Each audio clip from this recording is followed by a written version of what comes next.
자, 오늘 우리에게 주시는 말씀은 느헤미야 8장입니다.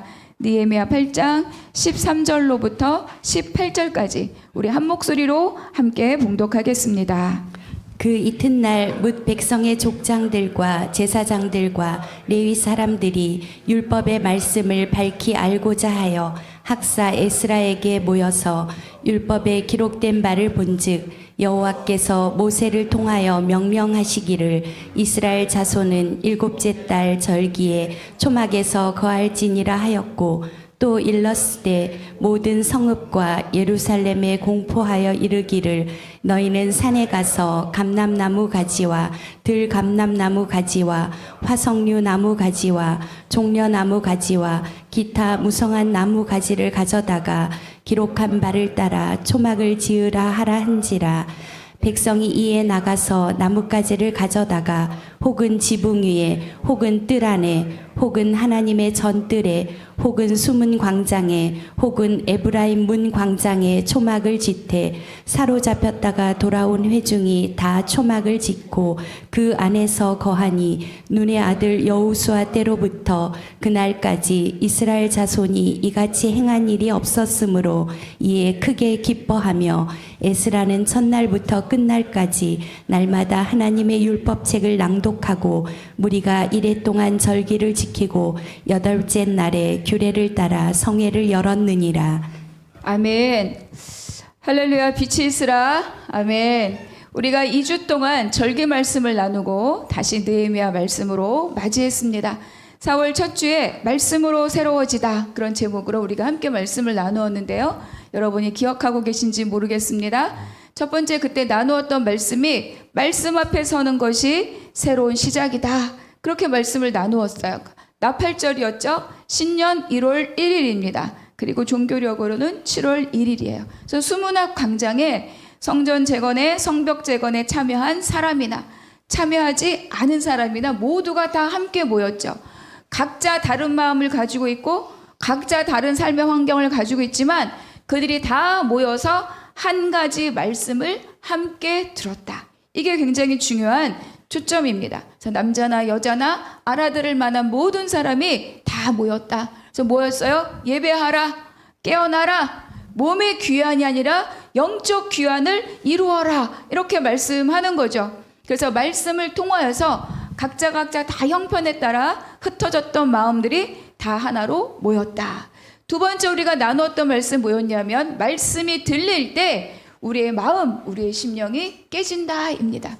그러니까 에스라가 마음을 선포할 때, 그리고 여호와를 송축할 때 모든 백성들이 아멘 아멘 이렇게 화답하고 다 엎드려 경배했습니다. 그때 우리가 나누었던 단어가 바라크라는 단어였어요. 이것은 복을 주다, 그리고 축복하다, 송축하다, 이런 두 가지 의미를 같이 가지고 있었던 거죠. 그러니까 말씀이 들려지면 그들이 지금까지 지나왔던 삶의 여정이 무엇인지를 다 깨닫게 되는 거예요. 말씀이 들릴 때 단단한 마음이 깨지고 진짜 내 인생에 하나님이 주신 복이 무엇이었는가, 그거를 깨닫게 되는 거죠. 그래서 감사하고 여호와 이름을 송축하고 기뻐하고 즐거워하는 그런 일이 시작이 됩니다. 그리고 또 세 번째가 무엇이었습니까? 말씀이 들려지면 삶의 방향이 바뀝니다. 말씀이 들려지고 마음이 깨지면 그 다음 단계가 뭐냐? 영적 심령의 부흥이 일어나고 삶에 달라진다는 거예요. 나 중심에서 하나님 중심으로, 이기적인 삶에서 이웃의 필요를 돌볼 수 있는 삶으로 변화하고 바뀌는 거죠. 그러니까 나의 근심의 문제에 집중되어 있다가 땅만 바라보던 그 시선이 하늘을 바라보는 시선으로 바뀐다는 겁니다. 똑같은 것을 보지만 다른 것을 보는 자가 되는 거죠. 그래서 내 인생에 불통 같았던 일들이 사실은 형통이었구나, 이렇게 알게 되는 거예요. 그래서 불편한 일들이 지금 나에게 주어지는 기회였구나, 이런 것을 깨닫게 되는 거죠. 그래서 지난주 3주 전에 나눴던 말씀 8장 끝에 12절에 이렇게 기록되어 있습니다. 10절부터 있는데요. 먹고 단 것을 마시라, 근심하지 말라, 이렇게 나와 있죠. 우리 12절만 같이 읽어볼게요. 시작. 모든 백성이 곧 가서 먹고 마시며 나누어 주고 크게 즐거워하니 이는 그들이 그 읽어 들려준 말을 밝히 알미라. 네, 말씀을 깨닫고 서로를 돌아보고 먹을 것을 나누고 이렇게 했어요. 그래서 막 기뻐했다. 그런데 12절 끝에 보니까 이들의 그 크나큰 감동, 그 감격, 그 기쁨이 무엇 때문이었는가를 말씀하고 있습니다. 무엇 때문이라고 나왔죠? 그 읽어 들려준 말을 뭐예요? 하나님의 말씀을 밝히 알미라 이렇게 이야기하고 있습니다. 그러니까 말씀이 무엇인지를 알게 될 때 그들에게 진정한 기쁨이 이루어진다는 거예요. 그래서 이때 들었던 이 기쁨, 이 감격, 이 깨우침의 감동 이런 것들이 그들의 마음에 가득 찼던 거죠. 그래서 오늘 본문은 그날 그 감격 그 이후를 우리에게 말씀합니다. 첫 번째는 뭐냐? 같이 읽어볼게요. 시작. 말씀을 다시 발견하다. 13번 말씀 함께 읽겠습니다. 그 이튿날 뭇 백성의 족장들과 제사장들과 레위 사람들이 율법의 말씀을 밝히 알고자 하여 학사 에스라에게 모여서 족장과 제사장들과 레위 사람들과 말씀을 밝히 알고자 하여 다시 지금 에스라를 찾아왔다 이렇게 기록합니다. 여러분, 말씀의 은혜가 일시적인 감동과 감격으로 끝나면 능력이 없습니다. 말씀의 은혜가 구체적으로 바뀐 삶의 방향을 지속할 수 있는 힘이 되려면 그 말씀의 배움이 반복되고 지속될 때 그때 이게 능력이 되는 거예요. 그래서 이 사람들을 보니까 다 에스라를 다시 말씀을 밝히 알고자 하여 에스라를 찾아왔다는 것입니다. 여러분, 하나님의 주시는 은혜는 다 동일하지만 어떤 이유로든 그 말씀을 가까이 하고자 하는 자가 누리는 그 말씀의 은혜는 다른 거예요. 어떤 사람은 말씀으로 감동받고 은혜받고 그렇구나 이렇게 하고 돌아가는 사람과 그 말씀에 대해서 더 깊이 알고자 하고 그 말씀의 그 다음은 무엇일까? 하나님은 어떻게 말씀하실까? 하나님은 어떻게 행하실까를 궁금해하면서 말씀을 더 찾고자 하는 그 사람들이 누리는 이 말씀의 깊이와 은혜가 같을 수가 없는 거죠. 근데 여기서 중요한 게 있습니다. 바로 누가 찾아왔다? 지도자들이 찾아왔습니다. 족장들, 제사장들, 레위 사람들이 더 말씀을 밝히 알고자 하여 에스라를 찾아왔다. 이들은 백성들의 삶의 모델이 되는 사람들이에요. 그리고 제사를 집례하는 사람들이고 율법을 가르치는 사람들이었던 거죠. 근데 이들이 먼저 나서서 말씀을 더 밝히 알고자 하여 에스라를 찾아왔다. 그러니까 이거는 굉장히 이 이스라엘 공동체에 너무너무 고무적인 일입니다. 개인의 심령이 부흥되어도 놀라운 능력이 나타나는데 지도자들이, 영적인 지도자들이, 백성들의 삶의 지도자들이 함께 말씀을 더 밝히 알고자 하여 에스라를 찾아왔다. 그래서 그 공동체에 얼마나 큰 하나님의 역사가 임할 것인가, 이런 것들을 기대하게 하는 거죠. 여러분, 진정한 삶의 회복은 감동이 아닙니다. 진정한 삶의 회복은 말씀을 향한 갈망에서 시작하는 거예요. 오늘 은혜 받고 돌아가서 또 나 살던 대로 그것이 내 삶을 변화시키는 것이 아닙니다. 그래서 하나님은 무엇이라고 말씀하는가? 나에게 오늘 무엇이라고 말씀하실 것인가? 이것은 내 삶에 어떻게 적용될 것인가? 이런 갈망이 있을 때 내 삶이 진정 말씀으로 변화되는 것들을 경험하게 됩니다. 지도자들이 근데 먼저 앞서 찾아왔다고 이야기하고 있어요. 14절 말씀 같이 읽겠습니다. 시작. 율법에 기록된 말을 본즉 여호와께서 모세를 통하여 명령하시기를 이스라엘 자손은 일곱째 달 절기에 초막에서 거할지니라 하였고. 그러니까 초막절은 분명히 율법에 기록되어 있는 절기입니다. 그런데 잊혀진 거죠. 그들이 말씀을 잃어버렸기 때문입니다. 근데 이제 말씀을 잃어버리게 된 가장 중요한 원인이 있죠. 이스라엘 백성들이 긴 포로 생활을 지나왔기 때문입니다. 그런데 이 포로 기간 동안 율법을 제대로 배우고 익힐 수가 없었고, 또 그들이 포로 생활을 했던 나라가 어디냐? 페르시아 그리고 바벨론이에요. 지금으로 말하면 애국보다 더 강력한 세상 문화와 그런 것들이 강력했던, 화려했던 국가가 바로 이 바벨론과 페르시아입니다. 그러니까 그런 땅에 살면서 타 문화에 익숙해지고 그들의 관습에 익숙해지고 그들의 문화를 흡수하면서 하나님을 점점 어때요? 잊어버리게 되는 거예요. 그런데 유대인들이, 이 포로 공동체 사람들이 이 율법 교육에 대해서 완전히 손을 놓고 있었던 것은 아닙니다. 바벨론 포로 생활을 통해서 만들어진 게 뭐냐? 그게 회당이에요. 회당. 시나고구. 여러분, 우리가 복음 읽다 보면 회당에 들어가서 회당장 야이로가 회당에서 바울이 선교할 때도 먼저 회당에 들어가 이렇게 말합니다. 그게 이 바벨론 포로 시절에 만들어진 율법을, 말씀을 교육시키는 기관인 거예요. 그러니까 그들이 성인 남성 20명만 생겨도 이 회당을 만들어요. 그래서 거기서 말씀을 가르치고 율법을 교육합니다. 바벨론 시대, 성전이 없으니까 바벨론 시대에 생긴 게 바로 이 회당이에요. 그런데 이 회당에도 한계가 있다는 거예요. 뭐냐? 회당에서 주로 하는 일은 이 말씀을 낭독해요. 회당장이나 이 리더가. 그럼 그것을 포로 시대에도 이제 이 율법 학사들이나 이런 사람이 또 같이 사로잡혀 갔으니까 이 낭독된 말씀을 해석해 줘요. 근데 중요한 건 뭐냐? 여기까지만인 거죠. 그러니까 절기, 유월절, 또 장막절이 초막절입니다. 이런 것은 성전 중심의 교육이에요. 그래서 제사를 드리면서 짐승을 잡으면서 간 곡식을 드리면서 우리의 헌신과 우리의 모든 전적인 헌신, 그리고 우리의 마음을 드리는 것, 짐승을 잡으면서 내 죄가 얼마나 내가 대신 죽어야 될 죄인인가, 이런 것들을 알게 하는 것인데, 성전이 없었기 때문에 성전을 통한 절기 교육은 약화될 수밖에 없었다는 거죠. 그러니까 그들이 하나님의 말씀을 지속하기 위해서 노력했으나 그러나 이 역시 어때요? 한계가 있었다. 그리고 포로 생활이 길어지면서 1세대들은 이 절기와 성전과 예배와 제사와 이런 문화에 대한 기억이 있어요. 그런데 이 포로 기간이 얼마라고요? 70년. 일제 36년도 끔찍한데 2배 되는 시간을 이들이 보냈던 거죠. 그러니까 점점 어때요? 절기에 대한 기억이 사라지고, 그리고 그것을 기억하지 못하는 것뿐만 아니라 경험하지 못하는 그런 세대들이 계속 있었다는 것을 말씀해 줍니다.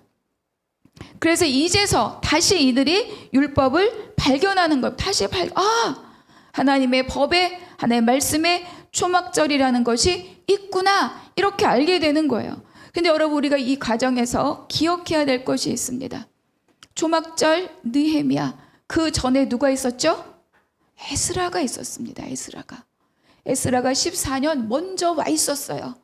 그래서 성전은 스룹바벨로 인해서 완성되었고, 성벽을 지으려고 하다가 못했고, 그래서 이 에스라가 한 일이 뭐예요? 내가 이 백성들에게 율법을 가르치기로 마음을 먹었다 그랬어요.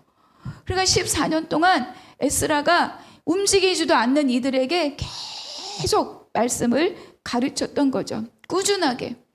그런데 여러분, 말씀을 가르친다고 바로바로 사람들이 즉각적인 순종을 하지 않습니다.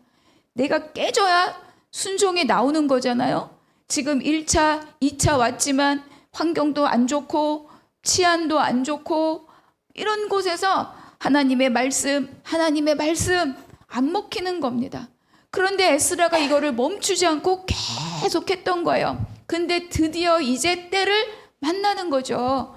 그래서 느헤미야가 에스라를 다시 세우고 온 공동체 전체가 말씀을 읽고 함께 해석하고 함께 그것을 깨닫고 함께 기뻐하고 함께 즐거워하는 그런 신앙 회복의 때가 이르는 겁니다. 에스라가 뿌렸던 말씀의 씨앗들, 이 말씀 사역이 느헤미야 때에 와서 공동체 전체의 순종과 회복으로 열매를 맺고 되는 거예요. 여러분, 저와 여러분은 무엇에 대해서 갈망을 갖고 있습니까? 무엇에 이런 열정을 갖고 있나요? 여러분, 우리가 함께 읽고 있는 매일 한 장이 여러분 각자의 심령에 씨 뿌리는 작업이 되는 줄로 믿습니다. 여러분, 어느 순간 어느 때 이 말씀 한 구절, 이 말씀 한 장이 여러분의 삶의 힘과 능력으로 드러날지 몰라요. 우리 읽고 새기는 것이 우리의 일입니다. 기억하시기 바랍니다. 그래서 두 번째가 뭐냐? 함께 읽어볼게요. 시작. 말씀대로 순종하다. 15절 같이 읽겠습니다. 또 일렀을 때 모든 성읍과 예루살렘에 공포하여 이르기를 너희는 산에 가서 감람나무 가지와 들감람나무 가지와 화석류 나무 가지와 종려나무 가지와 기타 무성한 나무 가지를 가져다가 기록한 바를 따라 초막을 지으라 하라 한지라. 백성이 이에 나가서 나뭇가지를 가져다가 혹은 지붕 위에 혹은 뜰 안에 혹은 하나님의 전뜰에 혹은 숨은 광장에 혹은 에브라임 문 광장에 초막을 짓되. 여기서 보니까 발견했잖아요. 7월에 초막절을 지내라고 하셨구나. 그래서 이걸 백성들에게 말하자마자 백성들이 어때요? 다 그냥 산으로 가는 거예요. 그래서 이 나무까지 저 나무까지 종려나무까지 다 나뭇가지를 가지고 와서 초막을 짓는 거죠. 15절에 보니까 기록한 바를 따라. 여러분 이거는 뭐예요? 말씀대로 명령되어 있는 대로 규례대로 원칙대로 절차대로 이들이 다 초막을 지었다는 겁니다. 그러니까 말씀이 내 삶의 실제가 되도록 반영하고자 하는 그 백성들의 갈망을 이렇게 나타낸 거예요. 기록한 바를 따라 이렇게 말씀하고 있는 거죠. 먹고 살기도 바쁜데 무슨 그냥 좀 갖고 와봐. 대충 얼기설기 모양만 이거 아니라는 거예요. 기록한 바를 따라 해보자. 말씀대로 해보자. 기록된 대로 해보자. 기록된 대로 살아보자. 그 뜨거움, 그 갈망, 그 열정, 그것이 이거예요. 기록한 바를 따라. 말씀이 능력이고 말씀이 힘이라고 우리에게 가르쳐 주셨는데 나도 한번 그 말씀이 내 삶의 힘이 되고 말씀이 내 삶의 능력이 되는 그 삶, 저들의 삶이 아니라 나의 삶으로 우리의 삶으로 우리도 살아보자. 이런 마음의 결단이 기록한 대로 나중에 하지 뭐 이러지 않는다는 겁니다. 여러분 우리에게도 이런 갈망함과 집중함이 있어야 될 것입니다. 말씀과 하나님을 향한 갈망, 말씀대로 사라지는 삶에 대한 이 갈망들이 저와 여러분 모두를 사로잡기를 축복합니다. 근데 여기서 기억할 것이 있어요. 초막절이 뭐냐는 거예요. 초막절. 제가 틈틈이 몇 번 언급은 하긴 했는데 이 초막절은 기념일이 아니에요. 기념일이지만 기념일에서 끝나는 것이 아니라 이 초막절은요. 하나님의 구속사 메시아를 대망하게 하고 완성될 하나님의 나라를 앞서 보게 하는 것이 바로 이 초막절입니다. 첫 번째가 뭐냐? 읽어볼게요. 시작. 광야에서 동행하시는 하나님. 이 초막절은요. 그들이 어디에서 살았느냐입니다. 그들이 애굽을 나오는 그 순간부터 가나안에 들어가서 정복 전쟁을 완성하기까지 그들은 다 안전한 거주지가 아니라 텐트, 장막에서 살았어요. 그러니까 우리가 장막을 치고 살 때 장막을 들고 펴고 지고 펴고 이렇게 이동하면서 살았던 그 삶에 누가 함께 하셨다?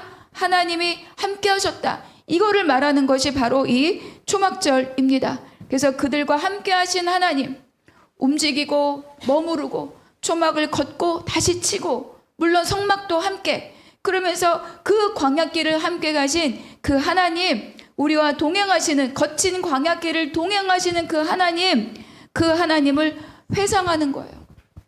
그 길에 함께 하셨다. 그것을 기념하는 절기입니다.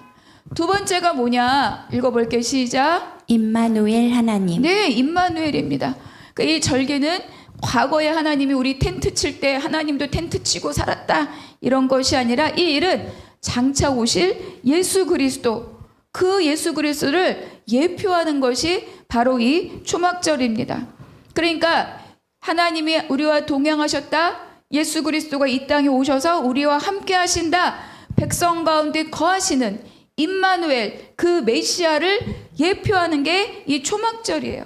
그래서 예수님이 이 땅에 육신을 입고 오신 것, 그 사건을 여기서 예표하고 있는 거죠. 우리 요한복음 말씀 1장 14절 같이 읽겠습니다. 시작. 말씀이 육신이 되어 우리 가운데 거하심에 우리가 그의 영광을 보니 아버지의 독생자의 영광이요 은혜가 진리와 충만하더라. 우리 가운데 거하심에 이게 스케노라는 단어인데 거하심에 이게 뭐예요? 장막을 치다 이런 뜻이에요. 거주하다. 내 안에 들어와서 함께 계시다. 너희가 내 말 안에, 내가 너희 안에. 이거예요. 이게 성육신이고 이게 이 장막절, 초막절에서 예표되는 겁니다. 예수님이 육신을 입고 오셨다는 것은 여러분 예수님이 육신을 입은 자가 아니시잖아요. 하나님이시고 창조주이시잖아요. 그런데 육신의 장막을 입고 이 땅에 오셔서 우리와 함께 하시는 하나님. 그걸 이 초막절이 멀리 바라보게 하는 겁니다. 그래서 이 일은 이 지금 유대 공동체 포로에서 귀환해 온 이 척박한 삶의 자리에 있는 이들에게 장차 이루어질 하나님의 나라, 완전한 안식, 영원한 안식, 그리고 완성된 하나님 나라, 그 영원한 기쁨을 바라보게 하는 거예요. 오늘 이렇게 장막절, 초막절을 지나면서 과거에 계셨던 그 하나님이 오늘 우리와 함께 하시고 그때 우리와 함께 하신다. 과거, 현재, 미래, 우리의 온 인생을 다 함께 동행하시고 거하시는 하나님. 이거를 소망하게 하는 거죠. 여러분 믿으십니까? 그 하나님이 우리와 오늘도 함께 하신 줄로 믿으시기 바랍니다. 그래서 세 번째가 뭐냐? 세 번째 읽어보겠습니다. 신앙 전수의 절기. 초막절은 하루가 아니에요. 일주일. 오늘 마지막 절에도 이레를 보내고 마지막 날에 성회를 하였더라 이렇게 기록되잖아요. 그러니까 장막에 그 허름허름 얼기설기 지은 그 장막에서 일주일을 보내는 거예요. 여러분 일주일 동안 뭐 하겠습니까? 요즘은 일주일 있으면 싸움 나죠. 다 이거 하고 있죠. 그리고 요즘은 이렇게 옆에 형제자매가 옆자리에서도 카톡 한다 그래요. 뭐 먹을래? 이렇게. 아까 말했잖아. 시끄러워. 그러니까 그 당시엔 감사하게 그런 게 없던 시절이니까 그때 하는 얘기가 뭐다? 출애굽을 바라는 거예요. 우리를 건지신 하나님, 우리를 구원하신 하나님.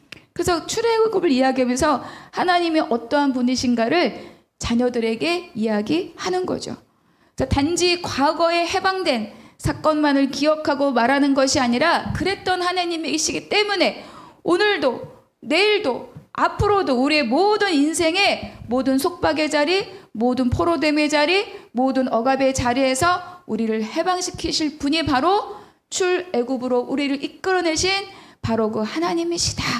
이거를 가르쳐주는 자리가 바로 이 초막절입니다. 그래서 신명기 31장에서 뭐라고 하느냐 10절에 보니까 제가 읽을게요. 이르기를 매 7년 끝에 곧 면제년의 초막절에, 그러니까 초막절에 할 일이 있다는 거예요. 12절에 보니까 백성의 남녀와 어린이와 내 성읍 안에 거류하는 타국인을 모으고 듣고 배우고 경외하며 말씀을 지켜 행하게 하고, 13절에 보니까 그들의 자녀에게 듣고 내 하나님 여호와 경외하기를 배우게 할지니라. 그러니까 초막절에 남녀노소 거류민까지 다 모아서 율법을 듣고 경외하는 법을 배우고 자녀들에게 가르치라. 여러분 우리가 여기서 기억할 게 하나 있어요. 저기 12절에 보니까 뭐라고 나와요? 곧 백성의 남녀와 어린이와, 뭐 여기까지는 그렇다 치고 뒤에 보니까 뭐예요? 거류하는 타국인까지 모으라.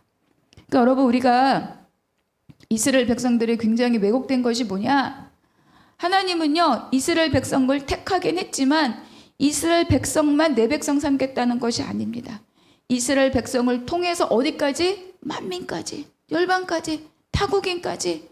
이미 신명기, 강력한 하나님의 율법을 말하고는 신명기에서 그거를 말씀하고 있는 거예요.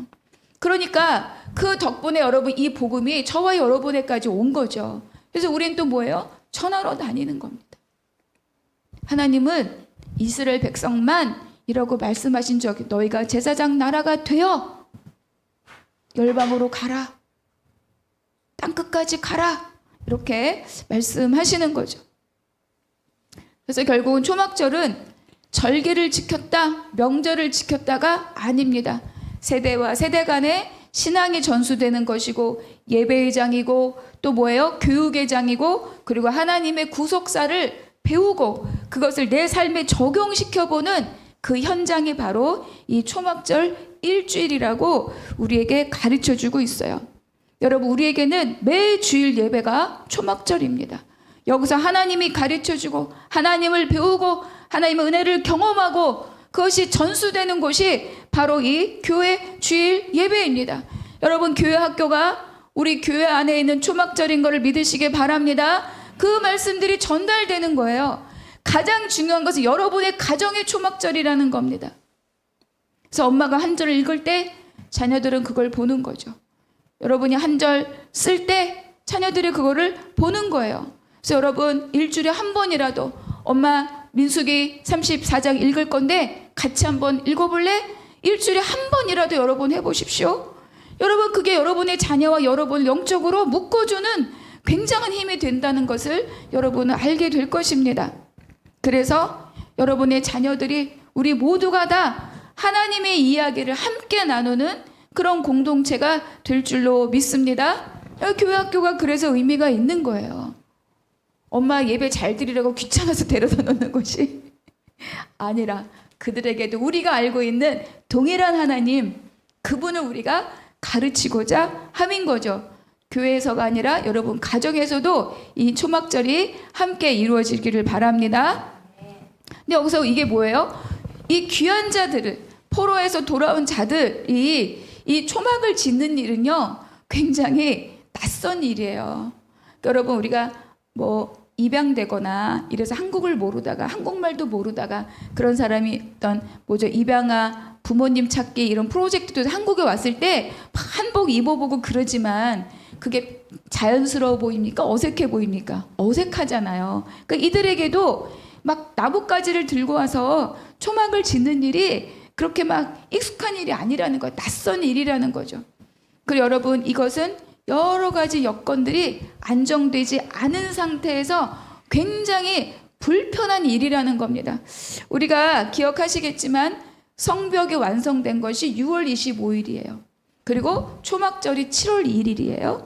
5일 만에 초막절이 온 거예요. 그리고 그 이튿날 지금 이 지도자들이 찾아왔어요, 에스라를. 그러니까 이런 일들이 성벽을 재건하고 일주일도 안 된 시간 동안 진행되고 있는 거예요. 근데 그때 나누었죠. 성읍은 넓으나 거주할 자가 없었더라. 그래서 먼 곳에서 장비를 들고 아니면 성내에서 뭐죠? 임시 거처에서 잠을 자면서 성벽을 지은 겁니다. 그러니까 이들이 거주하는 환경이 안정적이다, 불안정하다? 불안정합니다. 그러니까 지금 자기 코가 석자인 상황이라는 거예요. 성벽도 이제 막 재건되고 자기 삶의 환경은 불안하고 안전하지 못하고 내가 안전하게 거할 수 있는 집도 없고, 그런데 이들이 이 불편하고 이러한 상황에서 뭘 지었다? 초막을 짓고 거기서 일주일을 거했다, 이렇게 말씀하고 있습니다. 이것이 즉각적인 그들의 순종이었던 거죠. 그러니까 초막절은 안정된 환경에서 이들이 지낸 것이 아니라 이들이 불완전하고 그리고 안정되지 않은 상황에서도 하나님의 은혜를 기억하며 순종했다. 이것이 굉장히 이 백성들에게 중요한 일입니다. 그래서 여러분, 우리는 가끔 생각합니다. 해결된 다음에, 끝난 다음에, 정리된 다음에. 여러분, 이렇게 미룰 일이 없어요. 오늘 들려진 것은 오늘 행하면 됩니다. 내일 들려지는 것은 내일 행하면 되는 거예요. 여러분, 우리의 인생의 모든 문제거리가 다 끝나고 완전하게 픽스되고 그래서 이제 이 일을 할 수 있다라고 할 때는 이 땅에서 없어요. 그거는 나중에 완성된 나라에서나 가능한 일입니다. 그래서 우리는 뭐예요? 미루지 맙시다. 나중이라고 말하지 맙시다. 오늘 들려진 것은 오늘 행하면 돼요. 오늘 일은 오늘이, 내일 일은 내일이 하는 겁니다. 여러분, 그렇게 들려진 말씀에 즉각적으로 반응할 수 있는 저와 여러분이 되기를 축복합니다. 그래서 우리의 불안정한 삶 속에서도 오늘 들려진 것, 그 은혜를 기억하며 순종하는 저와 여러분이 되기를 바랍니다. 그래서 세 번째가 무엇입니까? 같이 읽어보겠습니다. 시작. 말씀 앞에서 기뻐하다. 17절, 18절 같이 읽겠습니다. 사로잡혔다가 돌아온 회중이 다 초막을 짓고 그 안에서 거하니 눈의 아들 여호수아 때로부터 그날까지 이스라엘 자손이 이같이 행한 일이 없었으므로 이에 크게 기뻐하며 에스라는 첫날부터 끝날까지 날마다 하나님의 율법책을 낭독하고 무리가 이레 동안 절기를 지키고 여덟째 날에 규례를 따라 성회를 열었느니라. 17절의 시작이 뭐냐면 사로잡혔다가 돌아온 회중이에요. 여러분, 이 짧은 한 절이 이들의 삶의 형편을 말해주지 않습니까? 포로 갔다가 돌아온 지 얼마 안 된, 뭐 오래된 사람도 있지만, 그런데 이들이 막 집도 안정적이지 않아, 그리고 치안도 안정적이지 않아, 이제 막 성벽 만들어 놓고 헉헉거리고 있어. 아니, 그런데 무엇 때문에 이들이 이렇게 기뻤을까요? 뭐 때문에 기뻤을까요? 기뻤더라. 크게 기뻐하며 끝날까지 율법책을 낭독하고 크게 기뻐하며 여호수아로부터 지금까지 이렇게 기쁜 날이 없었더라. 크게 기뻐하며. 아니, 사로잡혔다가 돌아온 회중, 이것이 이들입니다. 뭐가 그렇게 기뻤을까? 여러분, 뭐가 그렇게 기쁠까요? 여러분, 내 몸 아픈데 여러분 그렇게 기쁩니까? 집안에 돈 문제 생겨 여러분 그렇게 기쁩니까? 내가 집이 안정적이 못하고 오늘 나가야 되나 내일 나가야 되나 그러고서 여러분 그렇게 기쁩니까? 사로잡혔다가 돌아온 회중, 이거 다 우리예요. 우리 다 우리 삶의 형편입니다. 근데 우리와 다른 게 뭐예요? 기뻤더라, 이렇게 말한다는 거죠. 무엇 때문에 이들이 자기들의 주거 환경도 좋지 않은 이 시점에 얼개설기 나무까지 걸어놓고 있는 이때에, 거기서 일주일을 보내는 이때에 이 일이 왜 번거롭지 않고, 여러분 생각해보면 굉장히 번거로운 일입니다. 귀찮은 일이고요. 아 참, 나 잠잘 것도 없는데 무슨 또 장막을 짓고 이러면 짜증나는 일입니다. 기쁠 일이 없어요. 불편한 일이고. 그런데 이들이 기뻤더라. 왜 기뻐했을까? 여러분, 이 비밀이 저와 여러분에게도 있기를 바랍니다. 그러니까 이 기쁨은요, 안정적인 환경에서 오는 것이 아니라는 거예요. 말씀이 깨달아짐으로 시작된 기쁨이고, 또 말씀에 대한 갈망으로 알아지는 기쁨이고, 기록한 바대로 순종했을 때 차오르는 내적인, 정말로 성령의 임재를 통한, 우리로 말하면 내적인 기쁨, 그 환희, 그것이 이들을 가득 채우고 있다, 그렇게 말하는 거죠. 여러분 봅시다. 성전도 무너졌어요. 그렇죠? 그리고 막 자기 일가 친척들, 막 잘난 사람들은 다 잡혀가고, 나중에 열왕기하 보면요, 끌려가던 왕이 눈알이 뽑혀요. 자기 앞에서 자기 자식들이 죽여요. 왕인데. 그리고 막 이렇게 쇠사슬 잡혀서 끌려가요. 하나도 좋을 일이 없어요. 그거를 다 보았거나 경험했거나 기억했거나 들었던 자들입니다. 저 겨우 왔는데 아무것도 없었어요. 그래서 처음에 스룹바벨 성전이 지어졌을 때요, 스룹바벨 성전을 짓고도 귀한 자들이 울었다고 합니다. 왜 울었을까요? 솔로몬 성전의 그 영광을 본 자들이 스룹바벨 성전을 보니까 반토막도 안 되거든. 초라하고.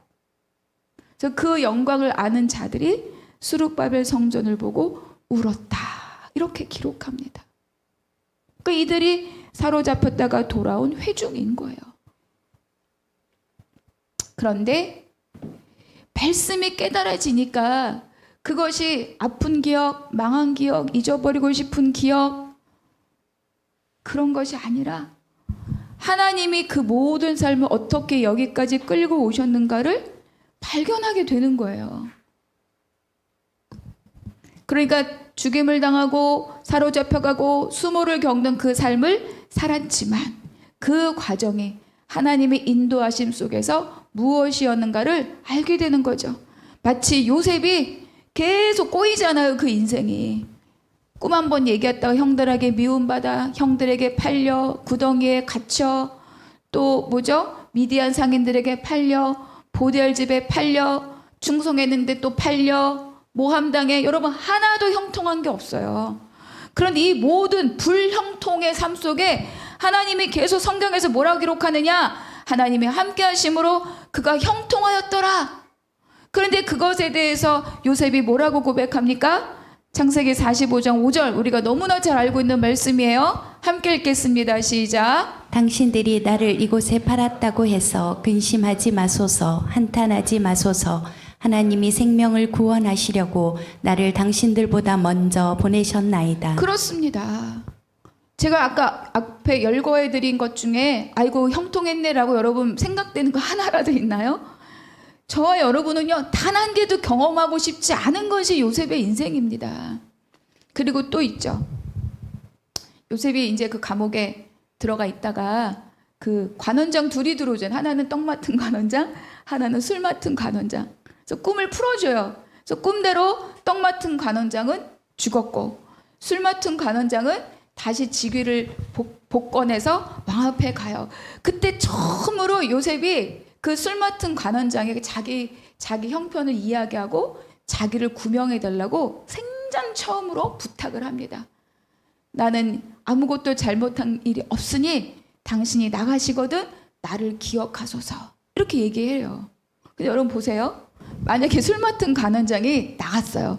그래서 내가 거기 있는 동안에 요셉이라는 애를 봤는데 아유 걔는 죄가 없다고 합니다. 그 아이를 풀어주십시오 해서 만약에 풀려났다 라고 한다면 요셉은 어디 갔을까요? 풀려나서 어디 갔을 것 같아요? 가나안 가야지. 아버지 집에 내 집에 가야죠. 그러면 기근의 때를 야곱과 그의 형제들이 그의 자손들이 기근의 때를 견딜 수 있다 없다? 견딜 수 없다. 그러니까 불통이 형통이라는 겁니다. 요셉의 인생을 보면 저도 그렇지만 여러분도 아마 그렇다고 해도 내가 요셉처럼 살고 싶진 않다. 근데 여러분 요셉까지 갈 것도 없어요. 여러분의 삶이 가끔 내가 원하는 대로 되지 않는 게 있을 때, 될 것 같았는데 가로막히는 게 있을 때 여러분 기억하라는 것입니다. 불통이 아니다. 형통이다. 이 일 하나님이 붙들고 하나님이 때에 완성시키신다 믿으시기 바랍니다. 여러분 에스라 귀한 제사장이면서 학자가 맨날 말씀 가르쳤잖아요. 근데 부흥이 일어났습니까? 안 일어났습니까? 안 일어났어요. 순종했습니까? 안 했습니까? 안 했어요. 에스라가 얼마나 외롭고 힘들었겠습니까? 그런데 그냥 한 거예요. 14년. 근데 그때 느헤미야가 오고 하나님 때가 되면서 에스라가 쫙 높아지잖아요. 다 나와서 말씀을 듣고 돌이키고 송축하고 기뻐하고 공동체가 환희로 기쁨으로 가득 찼더라. 그러니까 말씀이 들려지고 말씀이 깨달아지고 말씀을 발견하면 내 인생이 달라집니다. 보이는 환경은 똑같아요. 그러나 내가 그걸 보는 눈이 달라집니다. 그래서 이들은 하나님의 어떠한 분이신가를 알게 되고 초막을 짓고 하나님을 경배하면서 그들이 내가 누군가를 다시 확인하게 되는 거죠. 우리가 하나님의 놀라운 구속사 안에 부름받은 하나님의 백성이구나. 하나님의 약속이 여전히 우리 안에 있구나. 우리는 망해서 버림받은 민족이 아니라 이 과정을 지나서 그 메시아로 가기까지에 사용되는 민족이구나. 여러분 그것이 너무나 감사하고 기쁘지 않겠습니까? 소망을 보게 되는 거예요. 소망. 여러분 내가 만약에 여기서 막 힘들어도 5개월 뒤에 내가 그렇게 이를 악물고 적금 부었던 적금 통장 만기돼서 나한테 돌아온다. 그거 돌아오면 애 학비도 내고 등록금도 주고, 그리고 여러분 어때요? 오늘의 결핍을 견딜 수 있잖아요. 제가 너무 세속적인 비유를 들었는지 모르지만 여러분 이게 가장 여러분에게 결정적인 비유 아닙니까? 그런 거죠. 그런데 그러니까 그 소망을 갖고 뭐예요? 오늘을 사는 거예요. 하나님이 이틀 뒤다, 3일 뒤다, 일주일 뒤다 그렇게 말씀하진 않으셔요. 근데 분명하게 말해준 건 뭐예요? 내가 너를 애굽에서 건져낸 것뿐만 아니라 내가 너희를 바벨론으로부터도 건졌어. 그것도 이스라엘 왕을 통해서가 아니라 이방 왕 고레스를 통해서 시작했어. 그러니까 내가 못할 일이 무엇이 있겠니? 라고 말씀하시는 거죠. 그게 들어오니까 막막했던 삶이 어때요? 소망으로 열려지는 겁니다. 그 소망이 저와 여러분에게도 있는 줄로 믿습니다. 그래서 광야를 지나서 가나안으로 인도하셨던 그 하나님이 지금도 우리를 인도하고 계시다. 그 믿음이 그들에게 기쁨이 되고 소망이 되고 결국 뭐가 된다? 오늘을 건강하게 살아내는 능력이 된다. 믿으십니까? 아멘. 여러분, 한나무 교회도 하나님이 그 놀라운 소망 아래 있는 오늘임을 믿으시기 바랍니다. 그래서 여러분, 말씀이 들려지고 말씀이 깨달아지고면 내 만약에 다 경험으로 이땐 이게 있어야 되고 저땐 저게 있어야 되고 그것들이요 다 풀어지는 거예요. 포로된 자에게 자유는요, 내가 정말 어디 끌려가서 족쇄 차고 있는 게 아닙니다. 하나님을 신뢰하지 못하게 만드는 나의 모든 생각들이 다 포로됨인 거예요. 내 말씀이 들어오고 말씀이 들려지고 말씀이 나에게 역사하면 그런 것들이 깨지고 환경은 똑같지만 하나님의 일하심을 바라보는 소망으로 오늘을 살게 만드는 거죠. 그래서 그때 공동체의 기쁨, 능력, 그것이 다 회복되는 자리입니다. 여러분, 오늘도 우리 말씀 앞에 서서 다시 세움을 받고 순종하며 세대 간의 신앙도 이어지고 각자의 삶에 대한 미래뿐만 아니라 우리 공동체를 향한 하나님의 소망의 섭리가 있는 줄로 믿기를 바랍니다. 여러분, 초막절 이야기가 요한복음 7장에 나와요. 요한복음, 여러분, 예수님의 생애가 공생 왜 3년이냐? 마태복음, 마가복음, 누가복음 보고는 몰라요. 그런데 뭘 보고 아느냐? 요한복음을 보고 아는 거예요. 왜냐? 이스라엘 남자들은 1년에 3번 다 예루살렘을 가야 되잖아요. 성전에서 제사를 드리러. 근데 예수님이 갔다가 다시 갈릴리로, 갔다가 다시 갈릴리로, 갔다가 다시 갈릴리로. 그 연차를 보니 3년은 공생애를 사셨겠구나라고 알게 되는 거예요. 그중에 요한복음 7장이 초막절에 관한 말씀이 있습니다. 근데 초막절에서 그 초막절을 지낼 때 예수님이 성전에 가셔서 이렇게 말씀해. 누구든지 목마르거든 다 내게로 와서 마시라. 근데 그때는 예수님 부활하시기 전이라 개인에게 주는 성령이 있지 않으나 예수님이 바로 우리 모두에게 주실 성령의 은혜를 여기서 이렇게 말씀하는 거죠. 초막절에 성전이 이제 물을 붓는 그런 의식이 있거든요. 물은 뭘 말해요? 생명. 물은 성령. 이런 거를 상징하는 겁니다. 예수님이 말씀하시는 걸 다 목마른 자 내게 와서 마시라. 그 배에서 생수의 강이 흘러 넘치리라. 여러분, 내 삶에, 내 개인의 생애, 여러분의 개인에게, 여러분의 가정과 우리의 모든 공동체에 하나님의 생수의 강이 흘러 넘칠 줄로 믿습니다. 그래서 우리가 말씀의 깨달음의 그 기쁨, 그 갈망이 오늘 하루뿐만 아니라 일주일 동안 다시 초막절을 맞이하기 전까지 저와 여러분의 삶을 충만하게 하시기를 축복합니다. 그래서 시편에서 말씀하는 거예요.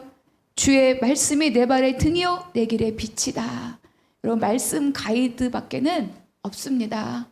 한동안 강건하시기를 축복합니다. 우리 함께 기도하겠습니다. 하나님, 감사합니다.